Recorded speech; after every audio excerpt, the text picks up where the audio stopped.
I'm Ballast.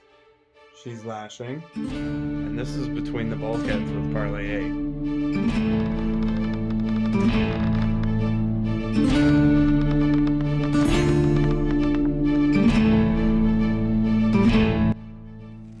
Welcome to Between the Bulkheads with Parlay 8. We are your humble pirate hosts. Your humble hosts at your service. If you missed it a couple of seconds before, I am Lashing.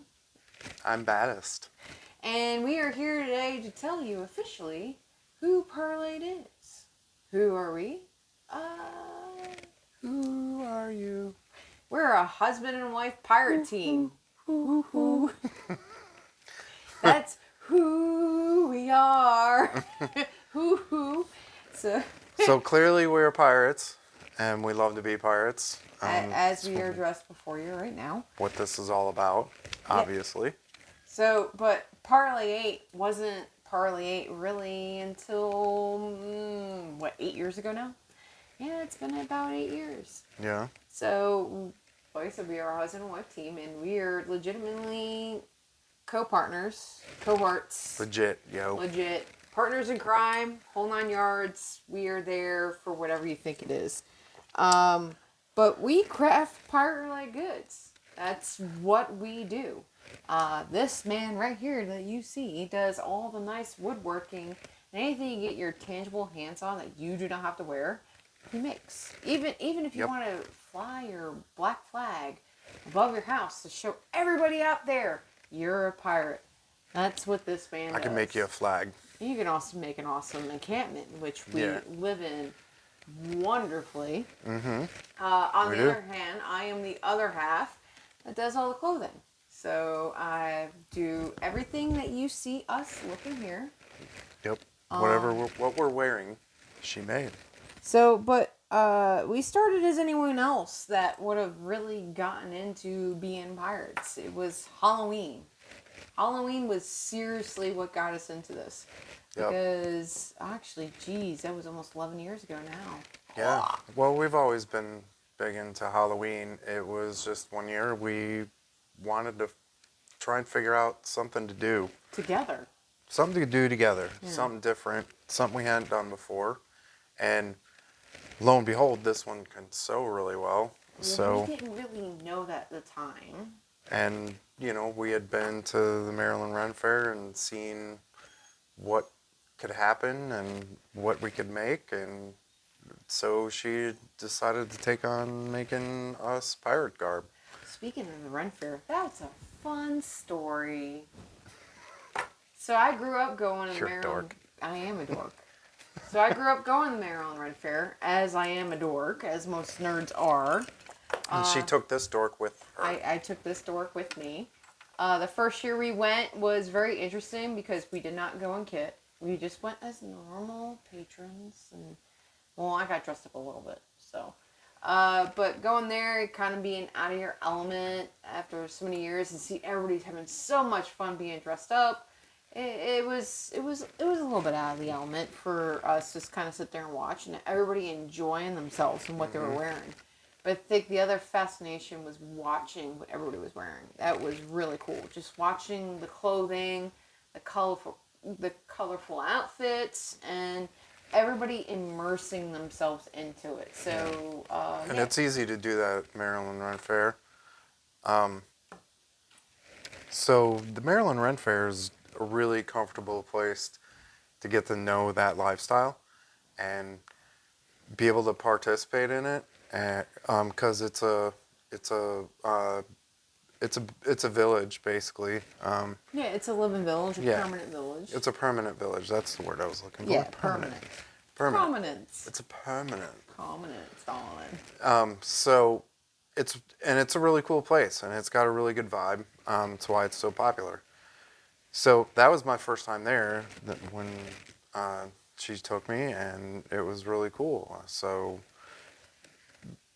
going from that and doing the Halloween thing was just a natural progression, I think. I think it was like literally, we went there, first year we went was 2008, and then 2010 is when we decided to do that couple's costume. And the one thing, obviously, we have in common is pirates. So that's when we started looking into being pirates together for that Halloween. And that's when we discovered that there's a huge market for women in pirates. Wenches, the whole Renaissance things, corsets, skirts, and all that. And then you go to Halloween store, the Halloween store, and you start pulling the costuming out and all that. And we started looking at that. And the difference when you started getting really into it was that, yeah, the men's costumes were kind of cool, especially because this is around the time with Pirates of the Caribbean, so Jack Sparrow was huge and with his costuming. But even when you started looking into the clothing, and you have to realize that when you start going in a Halloween costume, even as kids, you had a Halloween costume that lasted what, one night? Yeah, one night. Kids' costumes, aren't really built to last. I don't even think adult costumes now are even No, really built and to last. and that's part of the thing. What she was talking about going into like Spirit Halloween and places like that. All the costumes are just really cheap and cheesy, I think And cheesy if you is want to the key be there. a decent pirate, even that stuff, it's all just crap. And just so we're like, well, when she made the costumes for us for Halloween, the next time we wore them to the fair, everybody's like, wow, that stuff looks really great, and then it began. Well, the best part about it is that even as beginning pirates as we were, it was still fun to sit there and sew it and bring, even if we were going towards that Pirates of the Caribbean vibe, we wanted a quality piece to go there, not just a piece that would rip after a single night when we were doing it. Right, and what's funny is back then, she did the sewing and I built all the props and did the decorating, the yard and all that. And it's funny because as we are now, we still do it that way. She still sews the garb and I still make the decorations and the Hammond stuff and all the decor part of it. So yeah, that was where we started to get the bug. Like the year that we did the Halloween, the year that I made our stuff for us, and he decorated the house. And oh my God, the thrill of having the kids come around and being so excited about the pirate house, the pirate house. That's all they said was pirate house. And with the effort it took me to make our costumes, kit, garb, whatever you called it, in that first year we did it, was like, I spent all that time doing it. How we need to wear this more. It was like all that effort and time put into it. We need to find another place to do it. We wanted nothing more than to add to it and make wear it better. It again. Yeah. And that's what got us back to going to the Maryland Ren Fair, because it was like the first year we had gone. It was like, all right, we were in civvies. That's what we like to say, civvies. So we were in civvies, and it was fun. But going back in an outfit that was within a certain time era's back in history, and everybody loves pirates. Everybody loves pirates. Yes, they do. So that's what we started doing. We started going back, and like he said, we started adding to it. We started changing it. We started doing different things to it. Making it better. It was always a progression. It's the same thing we do now with Parlay 8. We try and get better all the time. We're, you never stop learning things, and we still, good God, we don't know even half of what we should know or what we could know. And, back then it was just as much of a learning experience Still then or just as much of a learning experience now as it was then. Fortunately, we've gotten better at it. We're able to take the skills that we've honed over that past however many years and really bring it to bear on what we do now. But I will definitely put my finger on it and say that the Maryland Ren Fest and that first year of Halloween was the beginning sparks of what started Parlay. Definitely. We were definitely not thinking anything of that idea of Parlay until after a couple years that we started going to Maryland Ren Fair and being a kid. And then everybody telling, Telling you. me, and Not wanting me in the picture. They wanted you in the picture. Let's be honest about it. I got in the pictures, but then I would turn around and tell her, you should start making this stuff. We should start selling this stuff. And then our friends were like, yeah, start selling this stuff. It's awesome. So Parlay It was born out of that. And digging into it, we had found that there's so much out there for women with the Renaissance Fair and wanting to be their portrayal of a woman pirate.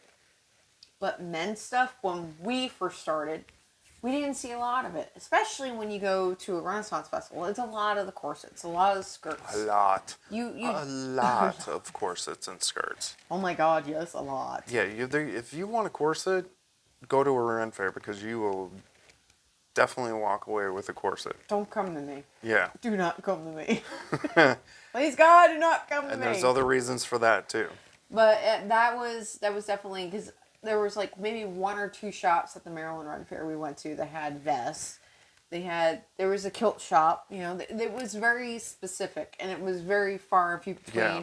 When you could walk down one of the rows and it's like 3 or 4 the shops selling the shirts, and most of it with the men's stuff would be just the shirts or the pants. Right. It's either all the same looking or you have this one specific outfit that costs, that's got leather all over it and all this crazy stuff added to it that costs $500-$600. Like, and it's not really there may be pieces of it that are cool and everything, and a lot of that stuff, don't get me wrong, it is very cool, and it is a lot of it's handmade. But I don't need to go to the Ren Fair and buy an entire outfit. Well, that's also the other part is everybody had to wait for a Ren Fair to go and find the piece they wanted. And the other part is that what you happens have the to whole find rest of what's the on year. and you also have to find what was on the hangers. Right. It wasn't, and that's the other interesting part. So with the interest in everybody having in what he wore, and the people that were supportive of us, we started doing Parlay, and I started just doing vests. That was really what I was let me rephrase that. I was doing vests and everything else. We were really spreading ourselves thin that first year. There were a couple corsets in there, but that led to between the Ren Fair not being able to find a whole lot of men's garb at the Ren Fair. That was really what we wanted. Between that and when you started out you were doing corsets here and there and mostly things. For me. I never actually sold them, but I was making some women's stuff. I was making some skirts. We clearly decided at that point that men's garb was the way to go because it's easier to make. It's more forgiving to make, I think is the better word to say. There are limited women's clothes that I will make because it's forgivable. Because humanity is vain. You may give a dimension, but is it your true dimension? Right. And I have learned over the years doing this that somebody might give me their size, and I make it this size, and then I get the email back saying it don't fit, and I'm like, well, that's the size you gave me. And a person is like, well, so I have learned, and also just having the stress factor of not wanting something, form-fitting. You think about, if I'm going to sink the money into something, and I want it to fit right. Mm-hmm. And I realize that is a lot on to a person to put their money into something and having it fit right. And when you start looking at the women's clothing and the corsets, the stays, we'll talk about getting more historically accurate stuff. And even when you start getting into the mantuas and all that, that has to be accurate. And there's just, and that actually comes with experience when you can do that, when you have measurements. And obviously, if you have the measurements, that's somebody gives you those measurements, those are the measurements. And time-wise, those kind of items take longer to make too. They do take longer to make. And for any of those who have followed us on any of our social media, you've seen any of our YouTube videos, or even come and join us in the Smoke a Bacon app that we do live stream once a week. No, I work a full-time job. So it takes a little bit effort for me to be able to expend that time to make sure it fits right. Now, Ballast does this for a living. This is his job. This is his life, and I'm fortunate to have it, and I don't take that for granted. Starting a small business is no easy task. Anybody who's done it can tell you. It becomes your life, as it should be. And if you do start a small business, why not start a small business doing something that you love? Right. Why would you do anything else? But that's not how it started 8 years ago. 8 years ago, it was But 8 years ago when we started, I had a full-time job too. Yes. Wasn't always doing Parlay 8 full-time. So we also bit a lot off more than we could chew when we first started this. we did, which a lot of new business owners do. Mm-hmm. And we worked everything out. We've honed it and shaped it and molded it and made it what we want. I think the big part of taking that pause and thinking about the business is that when we took the big adult step in life and we bought a house. And when we bought a house, Parlay 8 took a couple years on the back burner. It's not to say that we didn't continue doing stuff. We continued going to we're in Virginia. It is rich with Renaissance festivals and pirate festivals. History, just history in general. So we continue to do that. I continued to sew pieces for our outfits. We kept going to festivals. We kept trying to make stuff new. But yeah, Parlay definitely took a back burner for probably about 3 years, I think. Mm-hmm. So 2013 is when the business was formed. I think we took about 3, 4, it was 2 years we were doing it. We bought the house in 15. And I think it was like 3 years where, it was 2018. 2018, we sat down and reaffirmed what we were going to do. Life happens, things happen in our life, and we made a decision that this is what we were going to go do forward. We love this so much, and we made the decision that Ballast was going to come home, he was going to focus his energy on it, while I still worked, because it still made sense that we weren't going to go head into it. We are cautious. We want to be cautious. We want to do We're smart. cautious types. We are very cautious types. Well, these days you can't, you can't be too cautious. No, you can't. And at the point where we made that decision is also where we made the decision that we were going to revamp what Parlay looked like. Mm-hmm. So the logo that is seen now, our Jolly Roger, our tavern sign, and our treasure chest that's on our shirts and sweatshirts. Everything is available on parlay8.com. Come and support us. Hint, hint. Hint, hint. But we took the old... Throw us a like. Follow us. But... Subscribe. Hit the subscribe button. Hit the subscribe down button. there. Below. Is that how it works? It's down there. Below. I think it's down there. It's down there. But we went through rebranding for something that looked better for what we were going for. And that was, at that point, that's what became our commitment to this. We were committed 100% to what we were doing. And to this day, I still feel like we are 100% committed to what we were doing. We went through the branding, started getting serious about it. We started I started acquiring more tools to be able to make different stuff, coming up with ideas on different products, all that. Everything you do with a business that revolves around selling things to people. And it became a true refocus. That was another thing, is coming back and refocusing on I refocused just strictly on men's vests, and I was doing stock items. I was pre-making things, and that's when he started getting into the woodworking, the signs, just stuff around the house that we were enjoying living with. And then in it was actually mid 2018 is when we finally interacted with a crew called the Loose Cannon Company. We have been going to the fairs for the last 5 years and seen these guys a lot.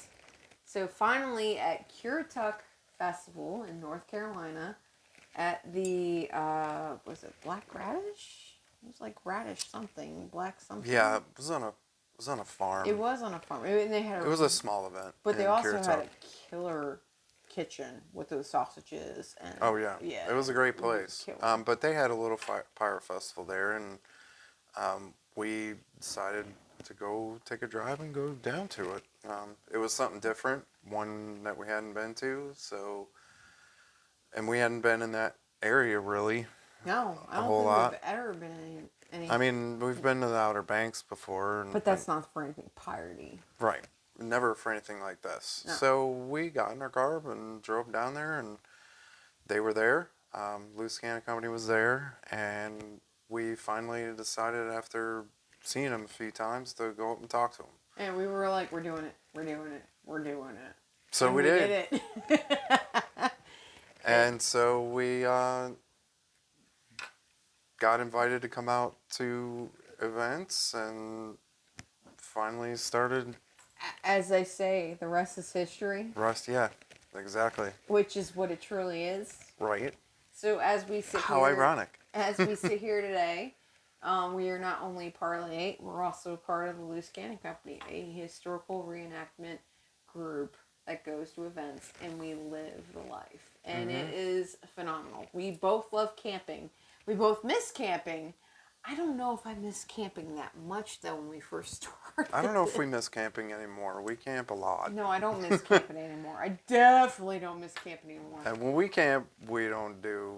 It's not glamping. Yes, It's exactly. not That's what I was just glamping. going to say. It's camping. It's Yes, camping in it's cabins. definitely camping, 18th century style. It is. And it is phenomenal that we can get that rustic and still have a lot of fun. And where we came from, knowing absolutely nothing back when we started and just doing it for Halloween, to now, firing flintlocks and cannons and talking about history and still being able to make the garb and make the items for the encampments and still be able to do this and that at the same time. It's amazing because even since we've started with the Loose Cannon Company, we've learned even more about the historical aspect of what we wear and what we make, and have been able to dig into that side of it too, which is really cool. So we still do the rent fair stuff. That's exactly what I was going to hit on, is that we also do the historically accurate stuff too, which it broadened our, it broadened our customer base, it broadened the amount of friends we have. It just, everything about it was a positive. So there was no reason not to do it. Yeah, I enjoy doing both aspects. I and we enjoy it. I enjoy immensely. going into the historical kit, and I do enjoy going into the Renaissance Yeah, boy, kit. we look forward to the summer every year. The season kind of just ended. We have one more event this year, pretty much, and then that's it till... It's kind of it now. This is just a one-day thing we're doing in November, but... For market, that's all. In Yorktown. We're going to be in Yorktown, Virginia. This is kind of our home port. Yeah, it's not far away from us. So that's kind of cool that we have that to look forward to every year, and we've met a bunch of amazing people along the way, and our crew is amazing, and it's just made being Parlay 8 even more fantastic. And it's not just what we go and do with the crew and the historical living when we're doing there. It's not even just Parlay 8. We have truly embraced this. We have 2 dogs, and they're our older one. They're both Australian Shepherds, and our older boy is Rugby, but his name is Rugby Rackham. And our little girl, her name is Bonnie, and you can only guess what that means. And Bonnie. So we're like we live it. You know, you look what you see here on the set of Between Bulkheads, and this is our house. This is what we live in. We have pirate pictures and decorations throughout the whole house. Books. Our whole front room is literally a library of pirate books and the history. And let me tell you about the flags. Anybody that comes visit us knows to look for the black flag in the front yard. Yep, we're the Pirate House, and of course we still do the Halloween decorations and dress up like pirates every year for Halloween. We do it a little bit better now. We've kind of become renowned in the neighborhood for it, and people look forward to it. We have people drive into the neighborhood just come to our house. First house. We are the first house they come see. Because we live in the back of our neighborhood, so Very they back. have to hoof it to get back here. I try and make it pretty cool every year, and we'll show you some of the decorations and some of the things that we do and have done in the past for that. Who knows? Between the Bulkheads might come during a pirate festival this year. Right.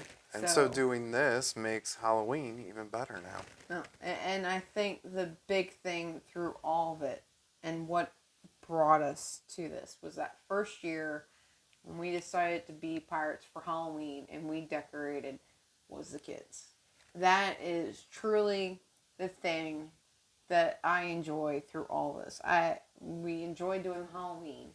We've always enjoyed going to the Renaissance Fair and the kids and all that. And then when we started doing the reenacting and just seeing the kids' face on being pirates, and not only with him and the rest of the crew, when we go with the reenacting, I reenact as a boy. It's a historical event. Women were not prominent back then, so I reenact basically as a cabin boy. And when those kids, especially those little girls, figure out that I am a woman, it's phenomenal. It's the best feeling in the world to be able to say, you can be whatever you want to be. And I love it. And, as an engineer and all that, just being able to say, you can be whatever you want to be. And it's the coolest thing. So I think that is really the circle around what started this. And I'm not saying it's what's finishing it, but that is definitely what is continuing it. Yep. And we shall continue. And we will. And our guests have to endure it every time they come over because our guest room... This is what they see when they walk in the front door. They see this, and they also go in the guest room, and that's like our pirate closet now.